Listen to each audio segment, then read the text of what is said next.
The sound of 7,541 Lego pieces exploding onto the hardwood floor sounded like a gunshot. I turn around just in time to see my $850 UCS Millennium Falcon, which took me 3 months to build, shattered into a million grey bricks at the feet of my neighbour's kid. For a second, the room was dead silent. Dust motes danced in the afternoon sun that streamed through the window, illuminating the graveyard of plastic. The model had been sitting on a custom-built display stand in the corner of my living room. It was my pride and joy. The intricate greebling on the hull, the delicate cockpit assembly, the quad-laser cannons, it was a masterpiece of engineering. And now, it was a pile of debris that looked like it had been hit by an actual asteroid. My neighbour, Brenda, was in the kitchen, helping herself to my wine. Her son, Timmy, 8M, was standing in the wreckage. Timmy looked down at his hands, then at the floor. His face crumbled. "It was too heavy," he wailed, bursting into tears. "I just wanted to make it fly. It didn't fly." I walked over to the mess. My socks crunched on the pieces. I saw the unique radar dish, the one that distinguishes the original trilogy version, snapped in half. I saw the rare minifigures scattered under the sofa. "You touched it," I whispered. My voice felt disconnected from my body. "I told you not to touch it." Timmy pointed a shaking finger at the pile. "It's stupid. It broke. Why did you make it so heavy?" Brenda came running in from the kitchen, wine glass in hand. "What happened? Is Timmy okay?" She saw the destruction. She saw her son crying. She saw me standing there, pale and shaking. "Oh my God," she gasped. She rushed to Timmy and hugged him, stepping directly on a chunk of the ship's interior corridor. Crunch. "He's bleeding." Brenda shrieked, looking at a tiny scratch on Timmy's finger where a sharp brick had grazed him. "Your toy cut him. Why do you have such dangerous toys out in the open?" "Dangerous toys?" "Ist daher." "Brenda, that is the Ultimate Collector Series Millennium Falcon. It costs $850. It weighs 30 pounds.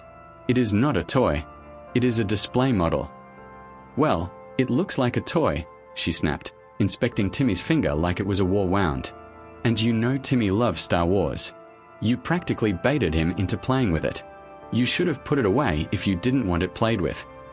"It was on a stand," I yelled, 4 feet off the ground. "He had to climb the chair to get it." "He's adventurous," Brenda defended. "He was just exploring. Honestly, OP, look at this mess. You need to clean this up before he steps on another sharp piece. And you owe him an apology for scaring him. Look how upset he is because your toy broke." I looked at the pile. It wasn't just broken. The Technic frame inside was twisted. The sorted pieces were mixed in a chaotic jumble that would take weeks to resort, if I could even find them all. "He dropped it," I said, pointing at the kid. "He tried to fly it." "He's a child." Brenda rolled her eyes. "He has an imagination. Maybe you should try having one instead of gluing toys together. Now, help me find his shoe. It's buried in this junk." She kicked a pile of grey bricks aside to look for a sneaker. I felt a vein throb in my temple. She thought it was junk. She thought I was the villain. I took a deep breath. "Don't touch anything," I said. "Leave. Now." "Excuse me." Brenda laughed, a harsh, incredulous sound. "We just got here. I haven't finished my wine." "Get out," I said, "before I call the police for destruction of property." "Call the police?" Brenda laughed again, but this time it sounded a little nervous. She adjusted her grip on her wine glass. "Over plastic blocks? You are being hysterical. Honestly, OP, I thought you were more mature than this." She stepped carefully over a jagged section of the ship's hull. She leaned down, picked up a single grey brick, and tossed it onto the couch. "Look," she said, using her teaching a toddler voice. "It's Lego. The whole point is to build it. Timmy just deconstructed it for you. Now you can have the fun of building it all over again. Isn't that what you hobby people like? I basically gave you a gift. A project." My vision blurred. I felt a vein throbbing in my neck. A project. I walked over to the wreckage. I picked up a Technic pin, one of the internal connectors. It was snapped in half. The plastic had sheared from the impact torque. Brenda, I said, holding up the broken plastic. You can't rebuild broken pieces. The frame is snapped.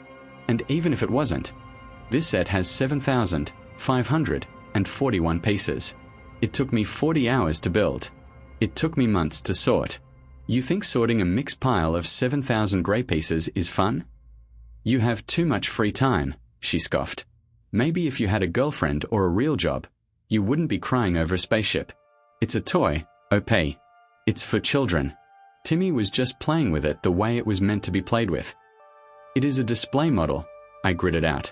It says 18 plus on the box, and it cost $850. Brenda froze. She blinked. Then she snorted. 800. She shook her head. Okay, now I know you're lying.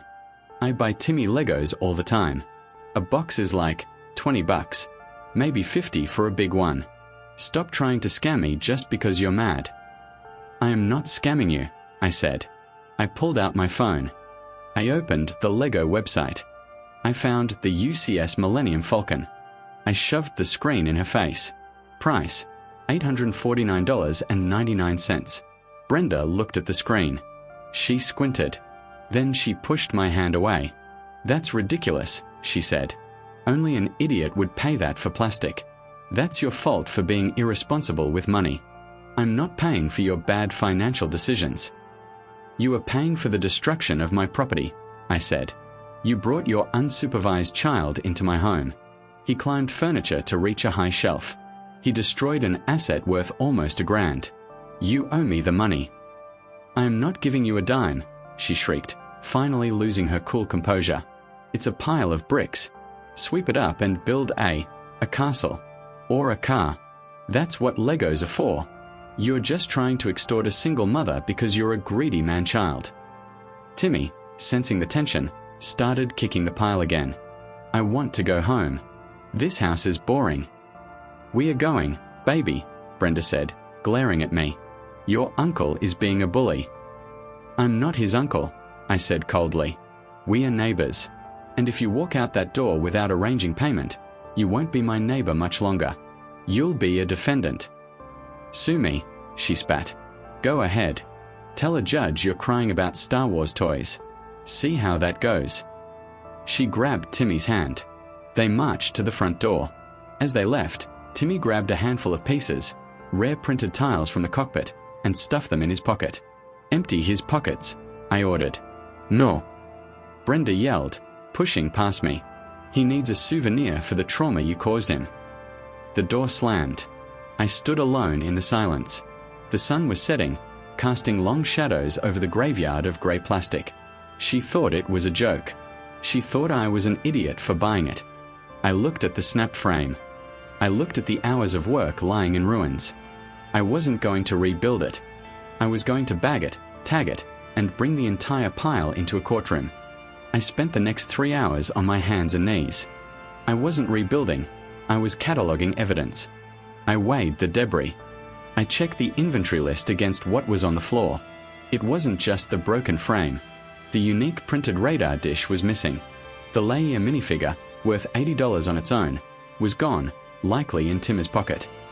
Dozens of small connector pins were snapped inside the beams, rendering the core structure useless. To replace just the missing and broken parts via Bricklink would cost me over $300 and weeks of shipping time. To replace the set entirely, $849.99 plus tax. I wrote up a formal invoice. I included screenshots of the Lego store page and the Bricklink averages for the minifigures. I taped it to Brenda's front door the next morning. She texted me an hour later. A picture of the invoice in her trash can. Caption, "Grow up, Peter Pan." The court case. I filed in small claims court. It cost me $50 to file. I considered it an investment. The court date was 2 months later. Brenda arrived wearing a nice dress, looking like the picture of innocence. She didn't bring a lawyer. She brought a Ziploc bag containing a random assortment of mega blocks and Duplo bricks. "Your Honor," she told the judge. I tried to reason with him. I even offered to give him some of Timmy's blocks to replace the ones he lost. But he is obsessed. He's trying to scam a single mother over a toy spaceship. I walked up to the bench. I handed the judge the original receipt for the UCS Falcon. I handed him the photos of the destruction. I handed him the inventory of missing parts. Your Honor, I said, this is not a toy. It is a collectible model kit designated for ages 18 plus. The defendant's son entered my home, climbed furniture, and destroyed it. The defendant then refused to pay and allowed her son to steal parts from the scene. The judge looked at the Ziploc bag of Duplos. Then he looked at the photo of the shattered Falcon. The judge said, peering over his glasses. You cannot replace a collector's item with whatever this is. The plaintiff has provided proof of value. Whether you think it is silly to spend that much on Legos is irrelevant. The value is established by the market. But it's just plastic. Brenda argued. He can glue it. He is not required to glue it, the judge said. He is entitled to be made whole. The verdict. Judgment for the plaintiff in the amount of $850 plus $50 filing fees. Brenda's jaw dropped. I don't have $900. I have to pay for Timmy's soccer camp. Then Timmy shouldn't have smashed my property, I said quietly. The aftermath. She didn't pay. I had to file a lien on her car. It was petty, maybe, but necessary. When she tried to trade in her sedan a year later, she couldn't transfer the title until she paid me. I got my check. I bought a new UCS Falcon. I built it. It took another 3 months, but it was worth it. I also installed a lock on my office door. And whenever I see Timmy playing in the yard, I make sure to wave. He doesn't wave back. He knows that his souvenirs cost his mom her trade-in value. Some people say I took it too far, but those people have never built the Falcon.